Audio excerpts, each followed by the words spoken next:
Hi Kate, Jade, and everyone who is interested in buying a property in Singapore. In this video, I will share 8 tips. The first 3 tips are pretty secret. They include buying property without an agent and how to get additional loan from bank. I got a $1 million loan single-handedly, so be sure to listen until tip number 3. Here's the first tip.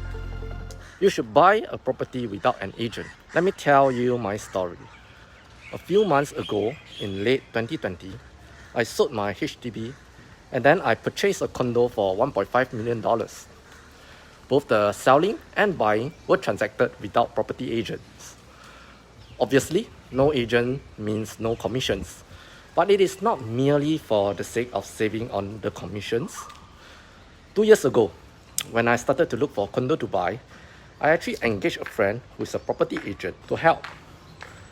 As a friend, I thought I'm giving him the opportunity to let him earn. Why not? But after a while, I realized he doesn't value add to my property hunting because I know exactly what I want and where I want. So I will look up PropertyGuru, 99.co, shortlist them, and then tell my agent friend to go set up for viewing. His only value add is really just setting up a time to go view the units.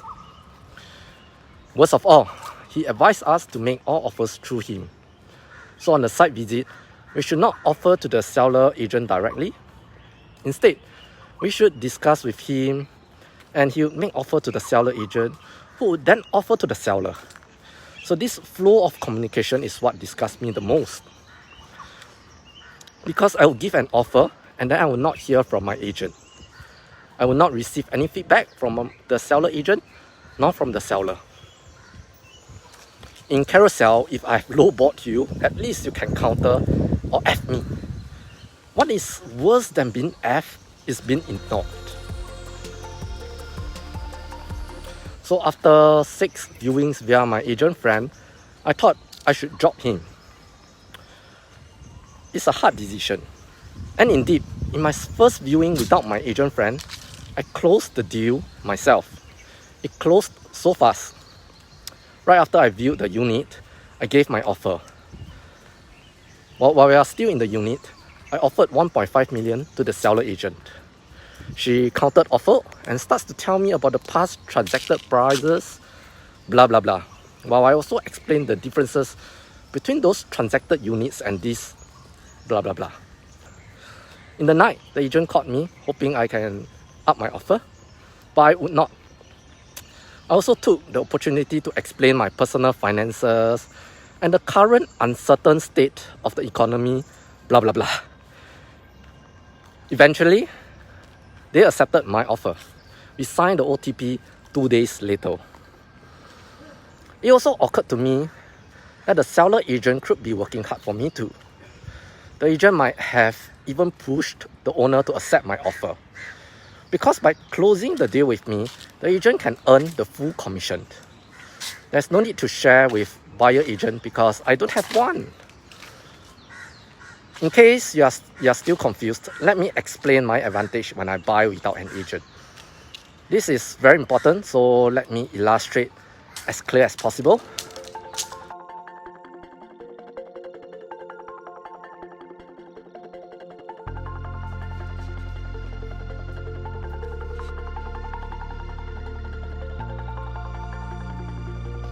The market rate for commission is around 2 to 4%. Let's use 3%.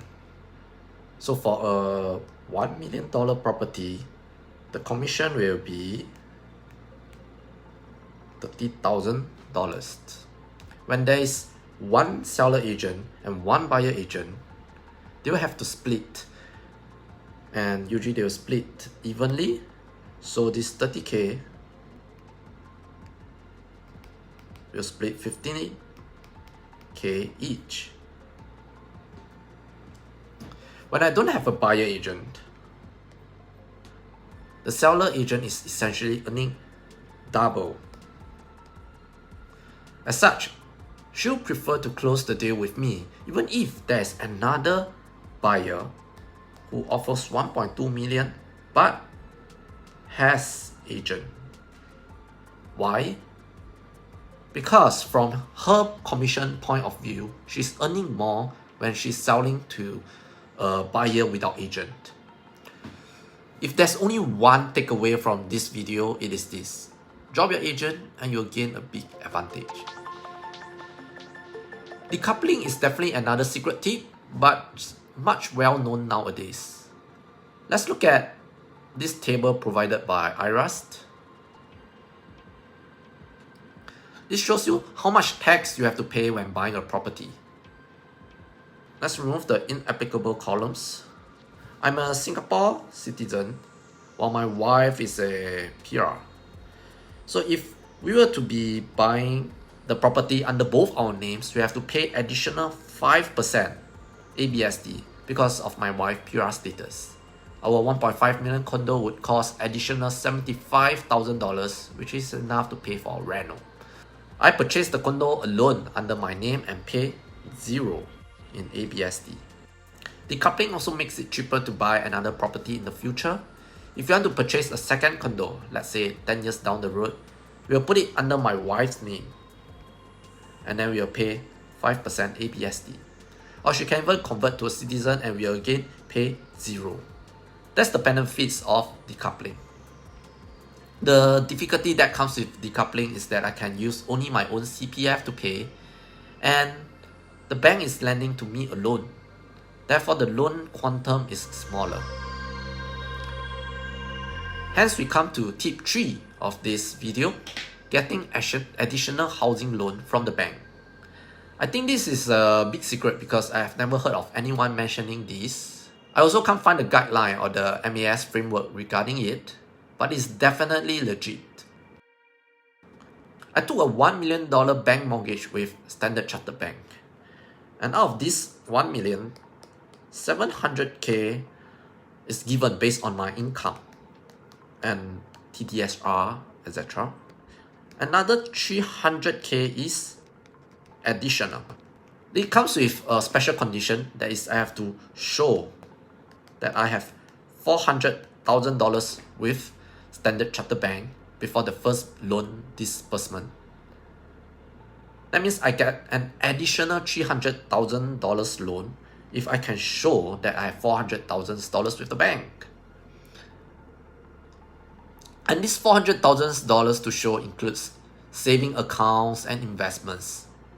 That's very good for me because over the last 10 years, I've been buying lots of stocks via Standard Chartered Bank. I've bought Singapore blue chips, the DBS, the Singtel, all kinds of Reits, bond ETF, Hong Kong stocks, US stocks, you name it, I bought it. And they all count towards the showing. If you're interested, you have to check with your bank on these special conditions, because I know the amount to show depends on your age and your job. If anyone knows the official guidelines to this extra loan quantum, do let me know.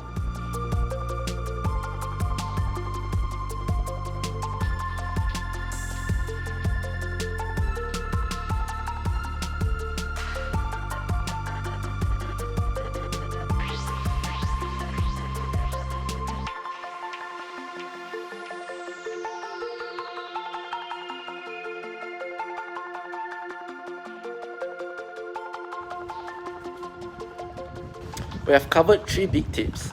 The last 5 tips are not as secretive, but I think they deserve to be mentioned. Fixed rate versus float rate. We should use fixed rate only if we think interest rate is going to increase in the years to come, and therefore fix it for 2 to 5 years. It comes at a higher cost after the fixed period. Since interest rate is likely to be low for the next few years, I choose floating rate. Most banks also offer one free refinancing. That means you can change to another package after the lock-in period, which is 2 years for my package. It is very useful because if I see interest rate is on the rise, I can refinance and change to fixed rate. Let me take this moment to do a helpful commercial. I do highly recommend the bank I use, which is Standard Chartered Bank. Their package is the best when I compare with others.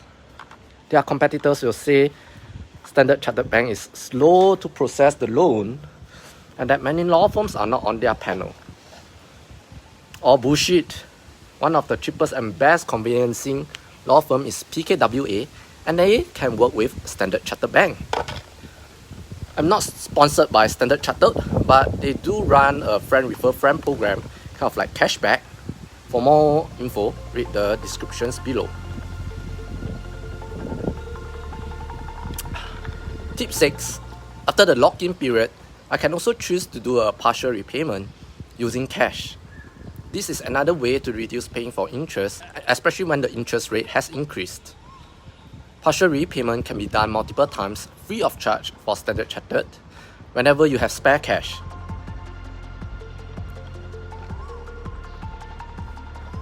But you might also want to pay back CPF too. When we are using CPF, we are actually borrowing from the government at 2.5% interest rate.